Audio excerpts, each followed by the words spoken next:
So, student, in this unit we will discuss about the objects. What is objects? Basically, objects is your runtime entity in object-oriented programming language. Object-oriented programming language is also known as OOPS. OOPS, Object-Oriented Programming System. I am talking about the object. So, what is the definition I have given to you? Object is your runtime entity which represents any person, any place, any bank account or any data of the table. All are the examples of objects. Fine? Like your name, that would be object. I am talking about the pen, it would be an object. Like your bank account number, whatever bank account number you are having, that would be your object. So, it's a runtime entity which represents any person, any place, any bank account or any data in a table. That is called object. That is called object. Clear? Student, objects is having some characteristics, some features. Like, it has identity. First one, identity. Second one, state. And third one, behavior. Of course, your name is your identification. Means, the name by which an object is recognized is known as identity. Once again, I repeat. The name by which an object is recognized is known as identity. For example, pen, laptop, computer, CD, etc. Second one we have state. What we have? State. State refers to whether an object is processed or unprocessed. Processed or unprocessed means what? Student, I am taking one example of the laptop. So, there will be the two conditions.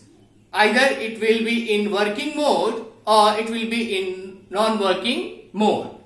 It means either it will be on or it will be off. There will be the one more condition, it would be out of order. It would be out of order. Fine? Last one we have behavior. It defines the behavior of the objects.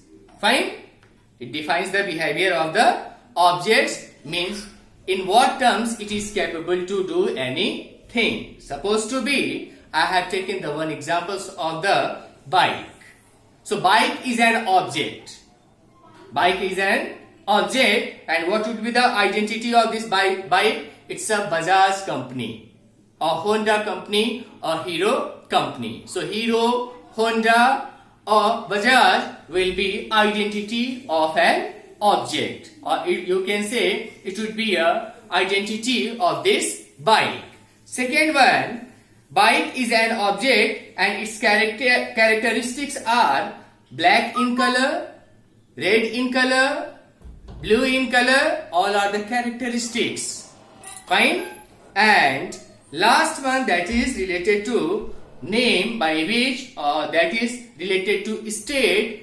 Either it will be in a working condition or it will be in non-working condition. That defines states. That defines states. So, we have three types of characteristics of the objects, that is your identity, state and behavior. Fine? Any doubts, anyone? Good.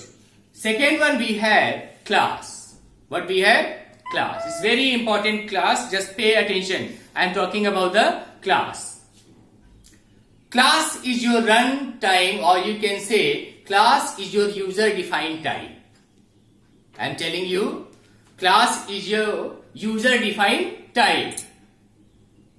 It is a collection of same types of objects, or it's a collection of methods as well as objects. Methods means functions. Methods means functions. In Java, functions is known as methods. In other programming languages, we will use functions, but once we talk about especially Java, your function will known as methods. So class is a collection of methods as well as objects. What will be the definition of the classes? Class is a collection of methods and objects. Second one, it's a user-defined type. It's a user-defined type. Class, just remember, when you were the part of class 8 and you were declaring the class and class name. So there will not be any binding. You have to give this name of the class. You can define any class name. You have declared class and class name. So class name you can declare anyone. That's why I am saying it's a user-defined type. Means here we can define any class name. But in class what we have to declare? Methods means functions as well as objects. Fine? So you can say class is a collection of methods as well as objects, and it's a user-defined type. It's a user-defined type. Now I am going to tell you the important point in class. Once class will be declared, pay attention on this point. Once class will be declared, it will act like a built-in functions. Means whatever functions you have designed earlier, it will act like that. You can directly use the classes. So the standard definitions we have about the class, that is your class is a collection of methods as well as objects, and it's a user-defined type, and once the class will be declared, it will act like a built-in functions. Fine? Next we have that is related to polymorphism. That is related to polymorphism. Pay attention, student. Poly means many, so many. Poly means so many.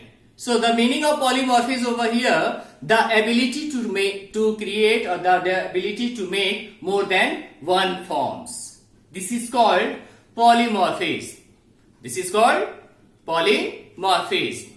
The standard definition I am giving you about the polymorphism, the ability to take more than one form, that is called polymorphism. Why I am telling you over here? Because it's the features of the OOPS.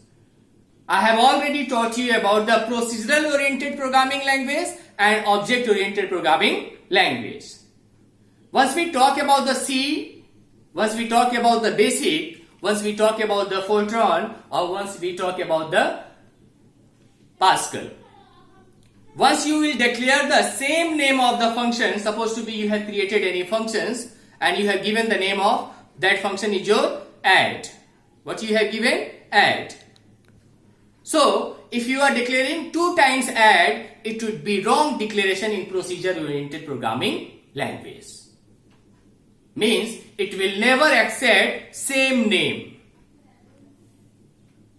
Student, it means it will never accept same name. But, once we talk about the object-oriented programming